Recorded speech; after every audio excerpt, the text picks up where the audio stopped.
So what's up mga kapars? Good morning. So yan po mga kapars, no? For today's videos. Yan po ang three-phase induction motor mga kapars. So, sunog yan mga kapars. So, dyan yun pumutok mga kapars. Ang dahilan mga kapars is yung inlet niya mga kapars, yung cover. Oo. Sumabit kasi mga kapars yung cover niya sa winding. Kaya yun tuloy pumutok mga kapars. Oo, 20 HP yan mga kapars, 440 volts. Talagang lakas ng putok niya mga kapars kasi 440 volts yan. O, yan po mga kapars ang kaniyang terminal block. Connection mga kapars is delta. Yan po, naka-delta na yan mga kapars.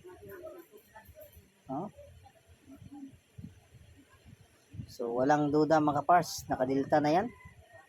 Kasi 6 lang yung pinalabas na terminal or 6 leads out. So yan po mga par. Yan po ang kanyang winding.